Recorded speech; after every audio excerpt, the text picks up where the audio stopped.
आज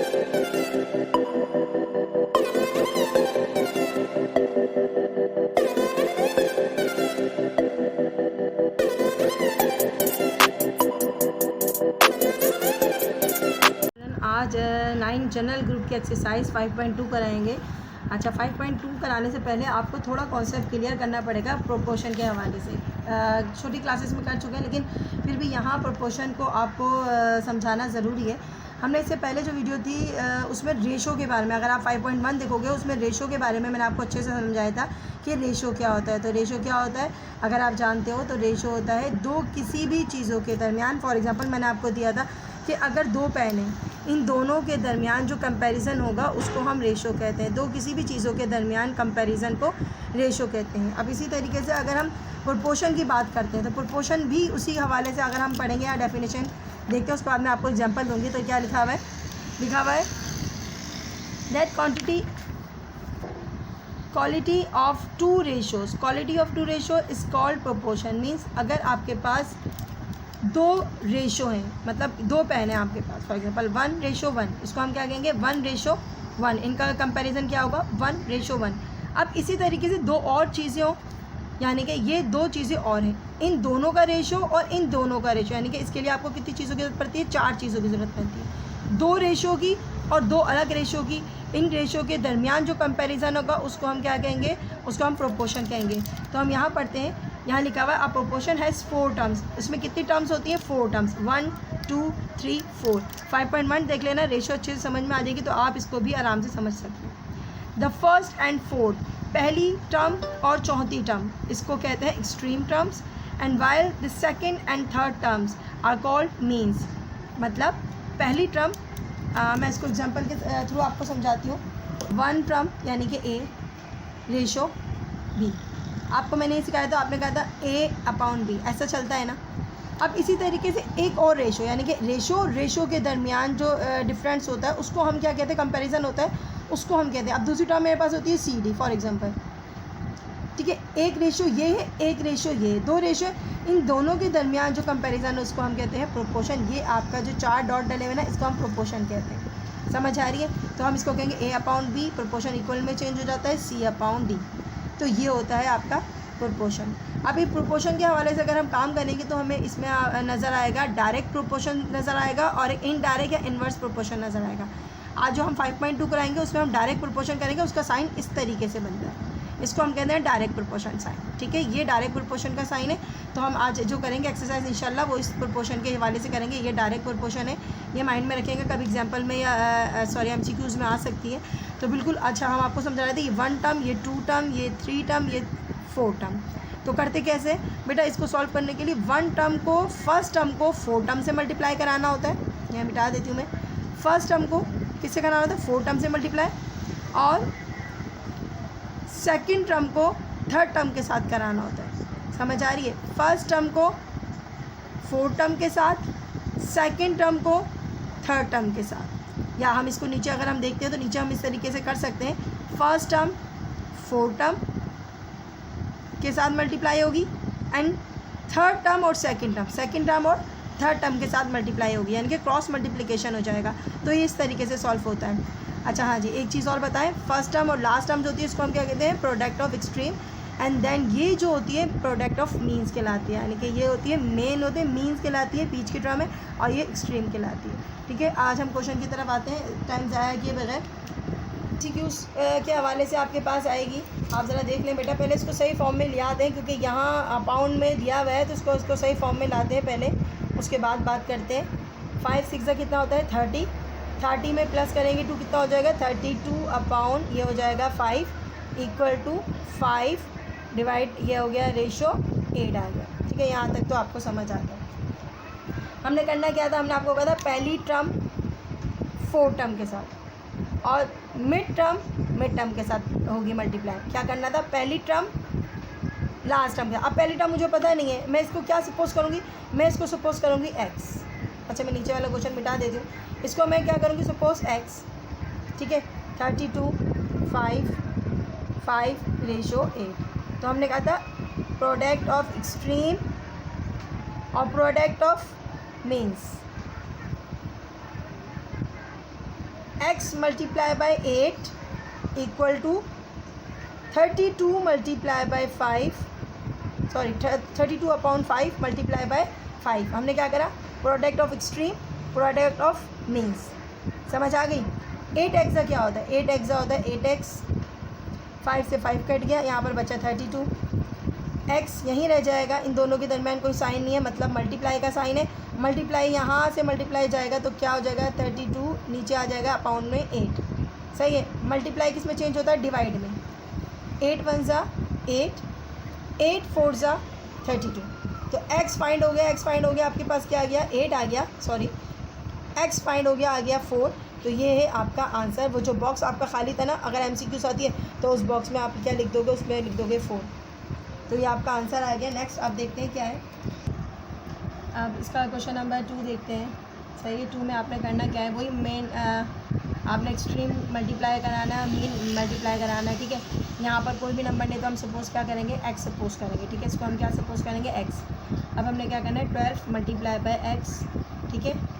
और क्या करना है, आपने इन दोनों को मल्टीप्लाई करना है, तो 16 8 मल्टीप्लाई बाय 16, सॉरी मल्टीप्लाई आएगा 8 मल्टीप्लाई बाय 16, ठीक है। अब इन दोनों को आपस में मल्टीप्लाई कराते हैं, 12x और 12x।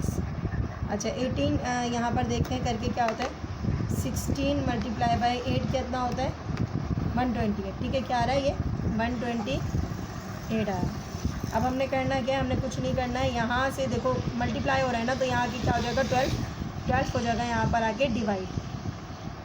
आप इसको कैंसिलेशन कर सकते हो या डायरेक्ट कैलकुलेटर से डिवाइड कर सकते हो। आप टाइम इतना नहीं होगा MCQs करने के लिए, तो कैलकुलेटर यूज़ करना। 128 डिवाइडेड बाय 12 करेंगे 10.6। अब ये आंसर आप दे सकते हैं, आपकी किताब में सिर्फ 10 लिखा हुआ है तो वो आंसर गलत है आपका। हम यहाँ पर इसका आंसर लिखेंगे 10.6 जो है वो है इसका आंसर। क्लास क्वेश्चन नहीं उतार रही मैं आप लोगों के लिए, यहाँ किताब में से देख लें सवाल में क्या है, मैं आपको समझा देती हूँ। 15 स्पून ऑफ शुगर यानी कि 15 चम्मच चीनी आर रिक्वायर्ड, ज़रूरत पड़ती है हमें फॉर 6 एग्स केक, यानी कि एक 6 अंडों का केक है, उसमें 15 स्पून चीनी के डलते हैं, 15 चम्मच जो है वो चीनी की ज़रूरत पड़ती है, ठीक है। कितने अंडे के केक है, 6 अंडे के केक में 15 स्पून चीनी की ज़रूरत पड़ती है। How many spoons of sugar, कितनी ज़रूरत पड़ेगी चीनी की, will be required for 8 eggs, एक 8 अंडों के एक में कितनी चीनी की ज़रूरत पड़ेगी। तो भाई ये तो जाहिर सी बात है, जब हमने चीनी की यहाँ पर केक के अंदर अंडों की तादाद बढ़ाई है, अंडों की तादाद क्या करेंगे, बढ़ाई है, तो चीनी की तादाद भी क्या होगी, बढ़ेगी। अच्छा इसको समझने के लिए हम डायरेक्ट मेथड करेंगे, और डायरेक्ट मेथड करने के लिए सबसे पहले हम आते हैं अपना डेटा बनाते हैं, उससे आपको अच्छे से समझ आ जाएगा। हमें यहाँ पर देखना पड़ेगा आपके पास क्या क्या है। सबसे पहले सपोज़ करेंगे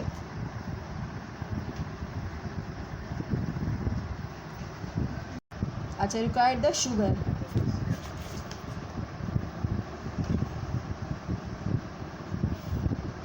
कितनी x, क्योंकि हमें पता नहीं है ना कितनी शुगर चाहिए, तो हमने कहेंगे रिक्वायर्ड शुगर x। आप किसी भी चीज़ को x से सपोज कर लेंगे। अब आपके पास क्या क्या गिवन थी, हमारे पास था सबसे पहले शुगर, स्पून ऑफ शुगर या शुगर ही लिख सकते हैं, कोई मसला नहीं है।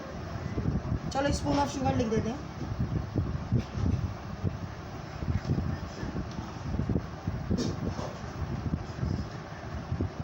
और दूसरी क्या चीज़ थी हमारे पास दूसरी चीज़ थी एग्स, अंडे। जो जो चीज़ें होती है ना बेटा, वो चीज़ों को आप अंडरलाइन करके इस तरीके से डेटा बनाओगे। पहले स्पून ऑफ शुगर और एग्स यानी कि अंडे, ठीक है। अब हमने करना है क्या है, सबसे पहले 15 चम्मच चीनी डल रही थी, कितने अंडे का केक था, 6 अंडों का केक था, सही है। अब 8 अंडों की तादाद में क्या हो रहा है, इजाफा हो रहा है, 8 अंडे का केक है, और कितनी चम्मच चीनी ले लेंगे आपको पता ही नहीं कितनी चम्मच चीनी ले लेंगे।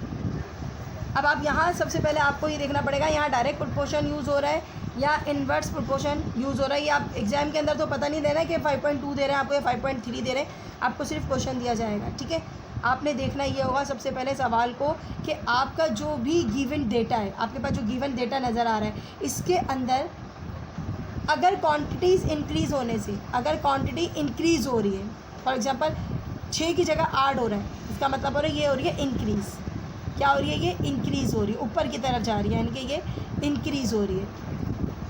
अगर इंक्रीज़ होने से साइड वाली भी इंक्रीज़ होती है, क्या होती है, साइड वाली भी इंक्रीज़ होती है। तो इसका मतलब क्या हुआ कि आप डायरेक्ट मेथड यूज़ करोगे। दोबारा बता रही हूँ मैं, अगर एक साइड इंक्रीज़ होने से दूसरा साइड भी इंक्रीज़ होता है तो हमने डायरेक्ट मेथड यूज़ करना होता है। फॉर एग्जांपल यहाँ देखो 8 है, 8 अंडे बढ़ रहे हैं ना, तो उसका मतलब है यहाँ पर जो है वो क्या बढ़ेगी, यहाँ पर चीनी भी जो है वो बढ़ेगी। समझ आ रही है? पहले 6 अंडे थे, 15 चम्मच चीनी डल रही थी, 8 अंडे हैं तो आपके पास ज़्यादा चीनी डलेगी। तो यहाँ अगर इजाफ़ा कर रहे हैं तो यहाँ पर भी क्या होगा, इजाफ़ा होगा। अगर दोनों साइड पे इजाफ़ा हो रहा है तो डायरेक्ट मेथड यूज़ करेंगे। इसके अपोजिट अगर दोनों साइड पे डिक्रीज़ हो रही है, अभी हम नेक्स्ट को जो क्वेश्चन करेंगे उसके अंदर मैं आपको बताऊँगी, ये एरो अगर दोनों साइड पर एक ही फेस रख रहा है, यानी कि अगर ये भी ऊपर जा रहा है तो डायरेक्ट मेथड, ये भी ऊपर जा रहा है, ये भी ऊपर जा रहा है, डायरेक्ट मेथड।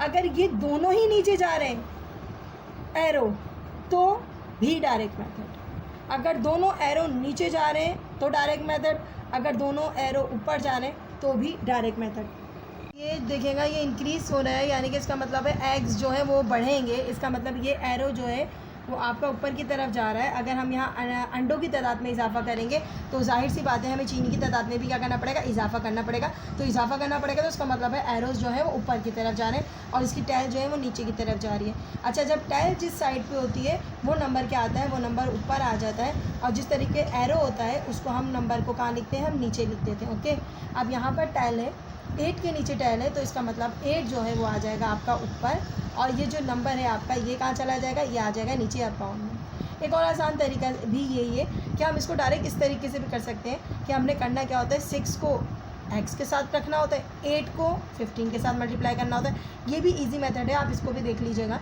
कि हमेशा जो x के अपोजिट नज़र आ रहा होता है, x के बिल्कुल क्रॉस में नज़र आ रहा होता है, उस नंबर को उसी के साथ यहाँ रखते हैं। ठीक है, अब यहाँ पर क्या करना है आपने, अब हम इसको यहाँ क्रॉस मल्टीप्लिकेशन करा लेते हैं। 6 को कराएंगे किससे बेटा, x से, तो 6 एक्सा यहाँ पर हम लिख देंगे 6 मल्टीप्लाई बाय x, या x मल्टीप्लाई बाय 6 एक ही बात है। ठीक है, अब यहाँ पर क्या है 8 एंड मल्टीप्लाई बाय क्या आएगा, 8 मल्टीप्लाई बाय आएगा 15। ओके, अब हम क्या करेंगे, 6 एक्सा क्या करेंगे, 6x कर लेंगे, 8 15 का क्या करेंगे, 120 कर लेंगे। ठीक है, अब हमने हमारे पास जो 6 है ना वो किस में, वो हमारे पास जो है 6 मल्टीप्लाई में, तो यहाँ पर आके क्या हो जाएगा जी, यहाँ पर आके हो जाएगा डिवाइड। जब कोई नंबर मल्टीप्लाई में होता है तो वो इक्वल के पास आके डिवाइड कराता है, तो हम इसको डायरेक्ट कर सकते हैं। 6 1 ज़ा 6, 6 2 ज़ा 12, 0 का 0, चाहो तो कैलकुलेटर यूज़ कर लो। x इज इक्वल टू 20, तो 20 क्या है, स्पून आपको ज़रूरत पड़ेगी, 20 स्पून शुगर, यानी कि 20 स्पून, बल्कि शुगर भी लिख लेना है, 20 स्पून शुगर की जो है वो आपको ज़रूरत पड़ेगी, और ये आपका आंसर है। क्वेश्चन नंबर 3 देखें, 24 kilometres are represent by 3 centimetre on a map. एक मैप पे, मैप समझते हो ना, नक्शा जो होता है, उस पर 3 सेंटीमीटर की लाइन जो है ना वो रिप्रेजेंट कर रही है 24 किलोमीटर्स को। अगर आप कोई नक्शा बनाते हो, फॉर एग्जांपल यहाँ आप कोई भी नक्शा बनाते हो, अब जैसे यहाँ हमने बनाया, ये जा रही है एरिया, और ये बहुत सारे एरिया की लाइनें डली होती हैं यहाँ पर बहुत मुख्तलिफ़ किस्म का मैप होता है। ये मैं ऐसे ही बना रही हूँ आपके लिए, आपको देखिए आप बन गया ये। तो ये मैप, अब यहाँ हमने जो 3 सेंटीमीटर किसी एरिया को रिप्रेजेंट करना है, तो ये 3 सेंटीमीटर की लाइन है ना, ये हम कहेंगे 24 किलोमीटर के एरिया को क्या कर रही है, रिप्रेजेंट कर रही है। ये बात समझ लो। ठीक है, यहाँ से एक छोटी सी बात थी, आप समझ लेना कि क्वेश्चन समझ में नहीं आएगा ना, आप कर नहीं पाओगे। तो 24 किलोमीटर के एरिया को 3 सेंटीमीटर की लाइन को हमने ड्रॉ करके मैप पे बताया कि ये 24 किलोमीटर को रिप्रेजेंट कर रही है, जाहिर कर रही है। How many centimetres long line segment represent 80 kilometres long road. एक 80 किलोमीटर लंबे रोड को कितनी सेंटीमीटर की लाइन रिप्रेजेंट करेगी, क्या समझे, कि 3 सेंटीमीटर 24 किलोमीटर को करेगा, तो 80 किलोमीटर रोड की लंबाई 80 किलोमीटर को कितनी सेंटीमीटर की लाइन क्या करेगी, रिप्रेजेंट करेगी। तो उसका मतलब पता है क्या हो रहा है, चले आप करके फिर बताती हूँ, क्योंकि यहाँ देखो अगर सेंटीमीटर्स बढ़ेंगे, सॉरी अगर यहाँ पर किलोमीटर्स बढ़ेंगे, क्या बढ़ेंगे, किलोमीटर 80 हो गए ना, तो यानी कि बढ़ रहे हैं, इसका मतलब है जब किलोमीटर बढ़ रहे हैं तो लाइन भी क्या होगी, बढ़ेगी। तो इसका मतलब डायरेक्ट मेथड यूज़ करेंगे, लेकिन सवाल पहले हम डेटा बनाते हैं। डिस्टेंस जो है आपका वो है 24 किलोमीटर, ठीक है, 24 किलोमीटर के हम लिख देते हैं, ठीक है। अच्छा, लाइन सेगमेंट है आपकी सेंटीमीटर में, तो 24 किलोमीटर को 3 सेंटीमीटर क्या कर रही है, रिप्रेजेंट कर रही है। अच्छा, यहाँ 24 किलोमीटर हो गया था, 3 सेंटीमीटर। अब कितना डिस्टेंस है, अब हमें डिस्टेंस देखना पड़ेगा, 80 किलोमीटर, 80 किलोमीटर है, और कितना करना है हमें पता नहीं है, तो x लिखेंगे, सही है, यहाँ पर x सेंटीमीटर लिख देंगे। अब यहाँ पर क्या करेंगे, अब देखेंगे ये इंक्रीज़ हो रहा है या डिक्रीज़ हो रहा है, तो जाहिर सी बात है इंक्रीज़ हो रहा है, और ये भी क्या हो रहा है, अगर ये इंक्रीज़ हो रहा है तो उसका मतलब है ये भी क्या हो जाएगा, इंक्रीज़ होगा। तो हम क्या करेंगे, एरो को कहाँ लेकर जाएंगे जी, एरो को लेकर जाएंगे हम ऊपर की तरफ। टेल कहाँ पर है, नीचे, तो ये ऊपर वाला आ जाएगा, और 24 जो है वो नीचे आ जाएगा। दोबारा से देख लो, ये टेल है, यहाँ पर x ऊपर आ जाएगा, 3 जो है वो नीचे आ जाएगा। अच्छा, आप इसको ये भी कर सकते हो, x वाली पोजीशन को यहाँ और इसको यहाँ कर सकते हो, कोई इसमें कोई फ़र्क नहीं पड़ेगा, क्योंकि अक्सर हम क्या कर रहे होते हैं, जब हम काम कर रहे होते हैं तो x हमारा लेफ़्ट हैंड पे होता है, हम फाइंड करने में आसानी रहती है, आपकी मर्ज़ी है। तो हम इसको ऐसे भी कर सकते हैं। अब इनको हम क्रॉस मल्टीप्लिकेशन करा रहे हैं, तो क्रॉस मल्टीप्लिकेशन में करेंगे, 80 को मल्टीप्लाई करवाएंगे 3 से, दैन x को मल्टीप्लाई कराएंगे 24 से, ओके। तो यहाँ पर 8 3 से कितना होता है, 24, एंड यहाँ पर आ जाएगा, अगर आप इसको मल्टीप्लाई करना चाहें कैलकुलेटर से, 83 से हो गया 24, 240 हो गया, ठीक है, कर लेना, 8 3 0 से 0, 3 8 से 24, ओके। 24x का क्या हो गया, 24x हो गया। अब x जो है हमारे पास मल्टीप्लाई में है, तो वहाँ जाके क्या करवाएगा, डिवाइड कराएगा, x यहीं रह जाएगा, 24 यहाँ जाके डिवाइड कराएगा, 24 1 सा 24, 0 का 0, 10 टाइम मल्टीप्लाई कर रहा है, तो 10 जो है वो x की वैल्यू आई है। अब आप इसको आगे पीछे करके लिख सकते हो, यहाँ मैं लिख रही हूँ, कोई मसला नहीं होगा इसमें। x = 10 सेंटीमीटर की लाइन ड्रॉ करानी पड़ेगी, तो cm लिख देना है सेंटीमीटर का, ये है आपका answer. The length of 2 iron bars of the same thickness are 6 dm and 4 dm। dm मतलब डेसीमीटर। तो यहाँ बता रहे हैं कि 2 आयरन बार, यानी कि 2 आयरन की जो लोहे की ईंटें या लोहे की या सिलाखें, उनकी जो सेम थिकनेस है, एक की 6 डेसीमीटर है और एक की 4 डेसीमीटर है respectively. What would be the weight of the second bar, बता रहे हैं कि क्या होगा सेकंड बार का वेट, वजन बार का जो है ना वो वेट बताना है। अगर अब यहाँ पर बता रहे हैं the weight of the first bar, पहली बार का वेट जो है वो 3 किलोग्राम से, 3 किलोग्राम से, और आपको फर्स्ट बार का क्या बताना है, वेट बताना है। तो डेटा किस तरीके से बनेगा, सबसे पहले जो हमने सेकंड बार बतानी है उसको हम एक्स सपोज करेंगे, तो डेटा बनाते हैं। और जो थी आपकी फर्स्ट बार, उसकी फर्स्ट बार 3 किलोग्राम है, यानी कि फ़र्स्ट में जो है वो 3 किलोग्राम आ जाएगा। हम यहाँ पहले लिख देते 3 किलोग्राम है फर्स्ट में, और फर्स्ट की जो थी वो थी कंडीशन में आएगा आपके पास, ये आएगा बेटा 6, उसकी लेंथ कितनी थी, 6 थी। अब वेट कम कर रहे हैं, अब यहाँ पर बेटा गौर करने वाली बात है, यहाँ जो था ना, अब वो क्या हो रहा है, वेट जो है वो कम हो रहा है। अब सेकंड बार का वेट आपने खुद ही निकालना, तो यहाँ पर हमने वेट और लेंथ उसकी 4 है। अब यहाँ पर मेरे गौर से देखना बेटा, लेंथ में कमी की जा रही है, पहले 6 था, अब कितनी हो गई, 4 हो गई है, 4 हो गई है, इसका मतलब है यहाँ पर भी क्या आएगी, कमी आएगी। अभी जितने भी क्वेश्चन कर रहे हैं सब में इजाफा हुआ है, यहाँ इजाफा किया था तो यहाँ पर भी इजाफा हो रहा था। अब यहाँ पर क्या हो रहा है, यहाँ पे ना इन दोनों को देखो, इन दोनों में क्या हो रही है, कमी हो रही है, तो एरो क्या होगा, एरो नीचे की तरफ चला जाएगा क्योंकि कमी हो रही है, और इसमें भी क्या होगी, कमी आएगी, यानी कि आंसर हमारा 3 से छोटा आएगा, ये चीज़ याद रखना। तो छोटा आएगा इसका मतलब है एरो नीचे जा रहा है, तो डायरेक्ट प्रोपोर्शन है आपकी। एरो की टेल यहाँ पर है तो 6 4 हो गया, ठीक है। अब ये x, अच्छा नीचे x आएगा, 3 ऊपर आ गया।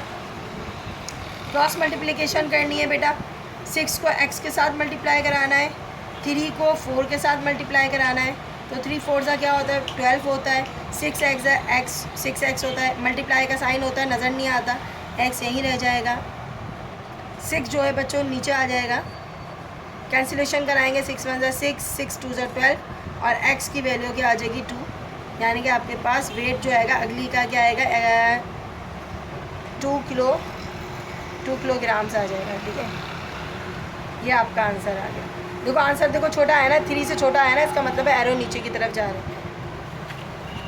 अगले क्वेश्चन को कराते हैं।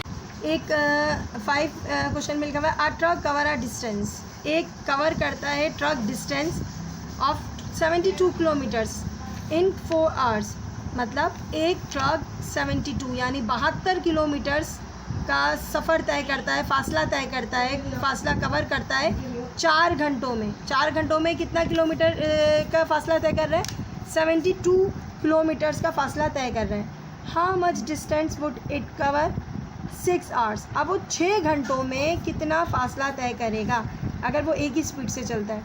अब देखो, जब 4 घंटे में वो 72 किलो कर रहा है, इसका मतलब क्या है? 6 घंटों में तो वो ज़्यादा फासला कवर करेगा ना, तो इसका मतलब है ये भी आपका इंक्रीज़ हो रहा है। तो आप करते हैं आगे, डेटा बनाते हैं। Suppose that distance covered by truck is x kilometres. ठीक है, km लिख देना। अब हम क्या करना है, हमने डेटा किस तरीके से बनाना है? हमारे पास 2 चीज़ें गिवन है, एक तो है टाइम, ठीक है, एक डिस्टेंस है, और दूसरा कितना है? दूसरा क्या है? टाइम है। तो हम सबसे पहले यहाँ लिखते हैं टाइम। अब टाइम किस में? आवर्स में। आवर्स में आ गए, अच्छा जी, घंटों में इसको, ठीक है। डिस्टेंस है आपका किस में? डिस्टेंस आपका है किलोमीटर में, ठीक है, किलोमीटर में कैम लिख देते हैं, ओके। अब तो सबसे पहले 4 घंटों में कितना फासला तय कर रहा था? 72 किलोमीटर, तो यानी कि किलोमीटर का हम केम लिख देते हैं। उसके बाद वो कितना फासला 6 घंटों में कितना फासला तय करेगा ये आपको पता नहीं है, तो इसलिए हमने एक्स लगा दिया। अब यहाँ देखने वाली बात ये है कि यहाँ जो है वो आपका टाइम जो है वो बढ़ा है। अगर टाइम बढ़ा है तो डिस्टेंस भी क्या होगा? डिस्टेंस जो क्या हो जाएगा? डिस्टेंस भी बढ़ेगा। तो यहाँ पर हमने टाइम बढ़ा है, तो इसका मतलब है एरो कहाँ जाएगा? एरो जाएगा ऊपर की तरफ जाएगा, ठीक है। अब एरो की टेल यहाँ पर है 6, तो हमने यहाँ 6 लिख दिया, यहाँ 4 लिख दिया, मल्टीप्लिकल टू एक्स लिखा एंड 72 लिखा। फिर वही पुराना मेथड आपका क्रॉस मल्टीप्लिकेशन करानी है, तो हम क्या करेंगे? x4 is equal to 72 multiply by 6, ठीक है। 4x क्या हो जाता है? 4x हो जाता है, और 72 क्या हो जाता है? 6 12 1 कैरी 6 7 से 43, यानी कि ये आ जाएगा आपका। उसके बाद आपने करना क्या है? आपने ये करना है, x को यहीं रख लेना है और हमने इसको डिवाइड कराना है 4 से। तो 4 से डिवाइड हो जाएगा, तो 4 1 से 4 हो जाएगा, ठीक है। अब 3 जा नहीं रहा तो 0 लगाएंगे, 32 लेंगे। अगर आपको मुश्किल लगता है ना ये 4 8 से 32, तो आप डायरेक्टली कैलकुलेटर से कर देंगे। तो 432 डिवाइडेड बाय 4 करेंगे तो 108 आ जाएगा आंसर। तो हम यहाँ लिख देंगे 108, और ये आ जाएगा आपका किलोमीटर। तो यहाँ पर km लिख दें, मैं थोड़ा छोटा कर दे दूँ, km लिख दें। ये आपका आंसर हो गया कि आप 6 घंटे में जो है 108 किलोमीटर का फासला तय कर सकते हैं। तो बेटा ये आपकी एक्सरसाइज ख़त्म हो गई है। इंशाल्लाह आपको ज़रूर समझ आ गई होगी। अगर समझ आ गई होगी अपने कमेंट में ज़रूर बताइएगा। इंशाल्लाह अगले क्वेश्चन अगली एक्सरसाइज में अपलोड कर दूँगी। अल्लाह हाफ़िज़, दुआ में याद रखें।